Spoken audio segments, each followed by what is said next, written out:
Welcome to my talk. My name is Cici. I'm for University of Texas at Austin. Today I'm going to talk about goal-directed inductive matrix completion. This is John work with Kai-Yang Chang, Chodrui Xie, Nikhil Rao, and my advisor, Professor Indrajit Dillon. Okay, so this is outline my talk. First, I'll give some background for matrix completion and also inductive matrix completion, and then talking about our main method, which called goal-directed inductive matrix completion, and show some applications for this method. So matrix completion is widely used in industry, academia. The goal is giving some partial observed entries, and we're trying to estimate some missing entries. So there are lots of applications for using matrix completion. For example, you can use that for recommender system, you can use that for multilabel learning, and some other applications. For example, I show the application here is try to predict the rating score for user to a movie. Okay, so one classical way to solve the matrix completion problem is using a low-rank matrix factorization. So in low-rank matrix factorization, giving a rating matrix with some missing entries A, we want to factorize it as WH transpose on the observed entries. And WH represents the model. And to make a prediction for a missing entry with the question mark here, we're basically computing the inner product between the corresponding rows and the columns of W and H to make predictions for their unobserved entries. Okay, so there are actually two challenges for matrix completion. One is, what if we have some features, we can't use that in the model. For example, this feature could be, for example, if we want to use that for movie recommendation, the features could be movie type, the IMDb scores, we can't use that in the framework. And also, the user may have some features. For example, users' demographic information, like gender, age, and area, where it comes from. And what if we want to make predictions for the new users or new items? We can't also use that in the traditional matrix completion framework. Okay? So we can use the inductive matrix completion, which solves this optimization problem. So in this inductive matrix completion framework, you can see X and Y are the features for the users and movie, respectively. And A is the rating matrix with some missing entries. So you can see that using this framework, actually we can make predictions for the new users or new movies, and also we can use the features, because in this framework, we incorporate the information for the features, X and Y. So we can see the difference between the matrix completion and inductive matrix completion in this figure. So the difference is whether we are using features or not. In the traditional matrix completion, we can't use features, and in inductive matrix completion, we can use features. We formulated we approximated the rating matrix as XW H transpose Y transpose, and also because we do this optimization, we can make predictions for the new users and items, XT and YT, which are the features for the user and the movie. Okay, so there's one challenge for inductive matrix completion is that you have a requirement for the feature to be very good, which means the feature and X and Y are very important to the model. So, and there's necessary conditions for exactly recovery of the underlying rating matrix A. That is, the column space of A should lie in the column space of X. X is the feature for the user, and also the row space of A should lie in the column space of Y. Y is the feature for the movie. So the question is, in practice, sometimes we don't have a very good feature, and then these features could be very noisy. So the question is, can we learn features that can benefit the model? So here comes our framework. We call it goal-directed inductive matrix completion. The key idea for GIMC is that we're using some nonlinear feature mapping. And we learn this feature mapping and the models at the same time, together in a framework. So here is the feature. The blue circle is the feature, and then we do the nonlinear transformation for this feature, and then we train a model, which is the red circle, and then we go back to learn its features, and we do that alternatively. So let's go to the first part. How can we get the nonlinear mapping? So basically, nonlinear mapping, you can use the nonlinear mapping as you want. The user can define his own nonlinear mapping. We map the feature X to phi X, and then solving this optimization problem. You can see this is actually a traditional IMC framework. The difference is that we have the nonlinear mapping for x. Instead of using x directly, we do a transformation to phi x. And here, in this paper, we're using the kernel mapping as a nonlinear mapping. As I mentioned, you can use other mappings as you want. So since the kernel mapping might be infinite dimensional, we use the approximate kernel mapping, which coming for some kernel approximation methods. So here, in this case, we use two classic kernel approximation methods. One is called Nystrom approximation. Another is called random feature approximation. Both methods can generate nonlinear features for the original feature. So we construct Nystrom feature mapping and random feature mapping. And you can see these feature mappings in the figure. And I want to mention that these feature mappings actually have some parameters control this feature mapping. For example, if we use the Nystrom feature mapping, there are some landmark points which control the feature. And also in a random feature mapping, there's a projection direction, which you can use that to construct a different kind of feature mapping. Okay, so then comes our final framework, which is goal-directed inductive matrix completion. We want to minimizing this framework. You can see the difference between the IMC and this framework is that we have the UX and UY, which control the feature mapping. And also we learn the W and H, which are the models. Okay, so we learned that, so in this framework, we have like 4 parameters. W and H control the model, UX and UI controlling the feature mapping. Okay, when we do optimization over this optimization problem, we use the alternating minimization, which means we first fix the feature parameter, UX and UI. Then this problem goes to original IMC problem, so that we can use some traditional IMC solvers to solve this problem to get a model, W and H. After we get W and H, and then we can go back to solve the feature parameters, UX and UI, such that these features constructed can benefit the model. So we can use the gradient descent here. So let me show you the workflow of our method, which is very simple. So initially, we give our initial feature parameter for the nonlinear transformation, ux0 and uy0, which map the data point, the feature x and y to phi x and phi y. After that, then you can use the traditional IMC solvers. You can see this is traditional IMC setting. You can use the traditional IMC solver to solve the model W and H. Okay? Then after you get the model W and H, you can go back to find out the feature parameters UX and UY using the gradient descent, so that you can learn a feature that are good for the model. And then you repeat step 2, which learn the model, and the step 3, which learn the feature at the same time, until the stopping condition is satisfied. Okay, so let's see some comparison between matrix completion, inductive matrix completion, and goal-directed inductive matrix completion. Okay, so you see that in matrix completion, we approximate the matrix A, which is a rating matrix, as WH transpose. There's no feature considered in this setting.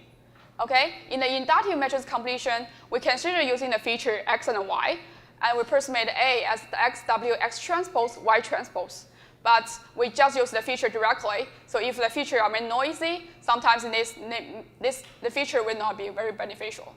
Okay? In our framework, which is the last one, we consider nonlinear mapping for the feature, and we learn these features and the models simultaneously, so that we can guarantee the feature we are getting, we can make a better use of the features, and the model we are training can depending on good features.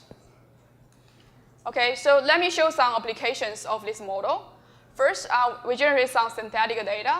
So based on this synthetic data, A, which is a rating matrix, is X, Y transpose plus N. A is the noise, so X, Y, N are coming for some Gaussian. And we measure the relative approximation error, and we vary the number of observed entries in A for 5% to 30%. So we compare with 3 methods: the matrix completion, inductive matrix completion, and nonlinear inductive matrix completion. So in nonlinear inductive matrix completion, IMC RFF, we're using the random feature as the feature mapping. Okay? So you can see the results here. So the blue line is our method, and x-axis shows the ratio of observed entries, y-axis shows the error, and the pink line is the matrix completion, the black line is IMC, inductive matrix completion, and the red line is IMC RF, which uses the nonlinear feature in IMC. Okay? You can see clearly that IMC is better than MC, which means the features are useful. Okay? IMC RF is worse than IMC because we're directly using the nonlinear features without learning a good feature. Okay, so that means they may not be very good. And our model, which learn the model and the features at the same time, so these are beneficial. Okay, the second application for our method is called multilabel learning. So in the multilabel learning setting, we can use that for image annotation. We can use that for keyword suggestions. For example, here, give you an image here, and then you can tag this image as a plane, or sky, or cloud, or sunset. So multilabel learning can give the tag for these images. Okay, so in this setting, the problem setting is we are giving the features of each image, and also we are giving the label matrix A. Label matrix A consists of 0, 1 entries, and 0, 1 represent whether item I belongs to label J. So for example, here you can see the first image has a label to be plane and sky, and there is no label of bike for it. So you can actually construct this 0, 1 matrix, which represents a label in a multilabel learning setting.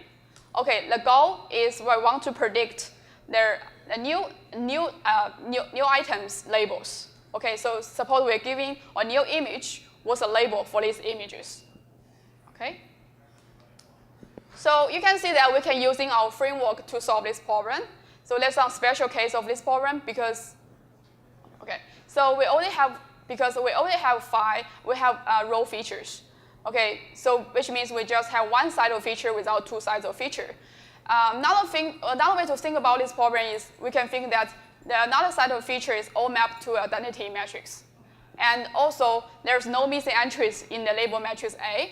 All the entries are fully observed. And we can make predictions for XT. XT is the new image. Here we compare with 3 state-of-the-art multilabel learning algorithms, including the Lemmo, FastXML, and the SLAC. And we test on 3 large-scale multilabel learning datasets, and the last column shows the number of labels for each of the datasets. You can see the first 2 has around 1,000 labels. The last one has more than 200,000 labels. Okay, so we show the result for position at 1, 3, and 5. And the first row is our method, GIMC. You can see on the delicious and NUSY dataset, we're actually achieving higher precision than other 3 methods. And on the delicious large dataset, we achieve similar accuracy with SLAC, but we are much faster. Also, there we can also increasing the number of dimensions of the projection, and then we can plot this plot. The x-axis shows the dimension of the feature, and the y-axis shows the precision at 3. So we can see that blue line is our method, and the higher the better. So we can see we can increasing the precision when we increasing the number of dimensions. Okay, the last application I want to mention is we can use it for semi-supervised clustering. Semi-supervised clustering is a little bit different than the traditional clustering method. That we are besides giving the features for each of the data points, we are also giving the pairwise constraints. So here in this figure, you can see that the green line shows that the 2 points are similar. The red line shows these 2 points are dissimilar. So you want to make this constraint when you do clustering, because if your 2 points are similar, when you do clustering, you want to put these 2 points in the same cluster. And if they are dissimilar, you want to after you do the clustering, these 2 points should be in different clusters. Okay. So we can actually represent the pairwise constraints, which describe a similar or dissimilar relationship into this 1 minus 1 matrix A, rating matrix with some missing entries. 1 means these 2 points are similar, and if it's minus 1 means these 2 points are dissimilar.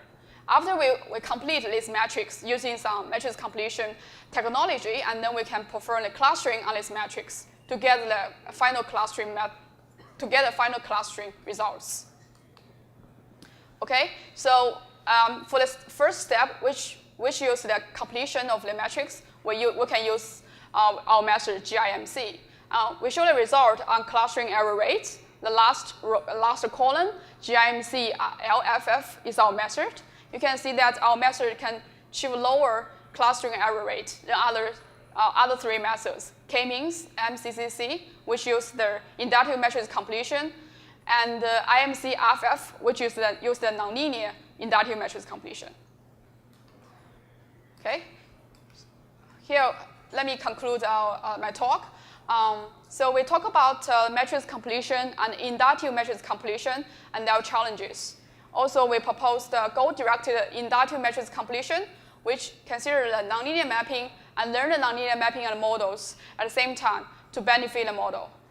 Also, we talk about two applications. We can use that for multilabel learning and also use that for semi-supervised clustering. Thank you. Thank you. Any questions? We have time for a couple questions.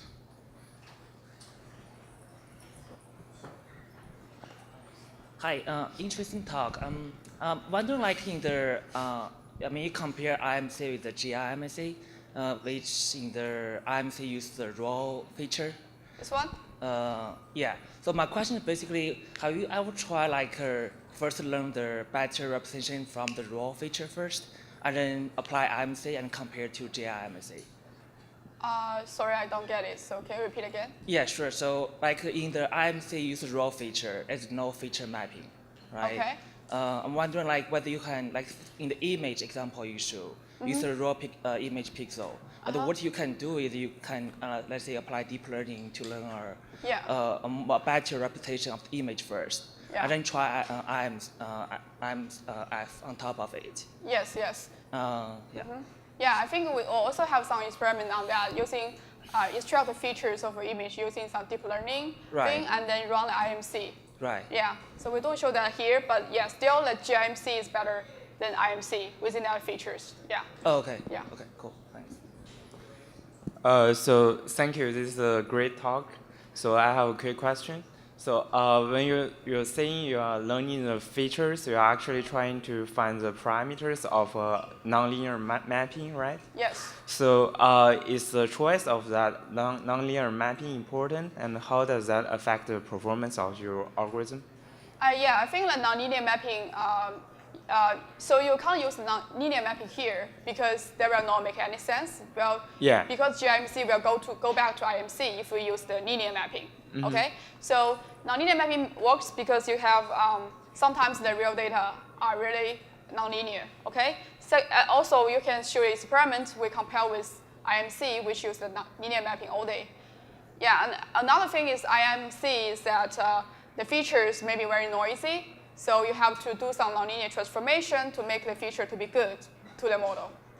Okay. Okay, so did you try like different nonlinear mappings and see like which one is? Yeah. I think the framework are good for user-defined feature mappings, nonlinear mappings, as long as it's nonlinear.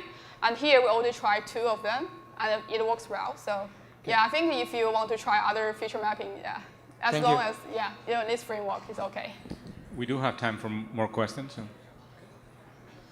Hi. So there seem to be 2 dimensions at work in IMC. There's number of features and there's the rank of the matrix. Mm-hmm. You could use like an information criterion or something if there's only 1 dimension to kind of figure out what the right dimension is. But in practice, how do you pick the 2 dimensions to do your fit? The number of features and the rank. How are those determined? You mean why we use X and Y, or why I don't? Well, basically the dimensions of W and H. Okay. You know, with just regular matrix completion, only the rank is something that you need to determine. Yes.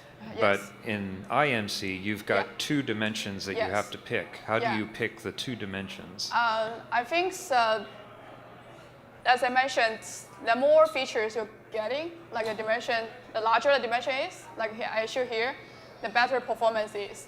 So you have to make a balance between the time you want to, the time constraint and the performance you want to get.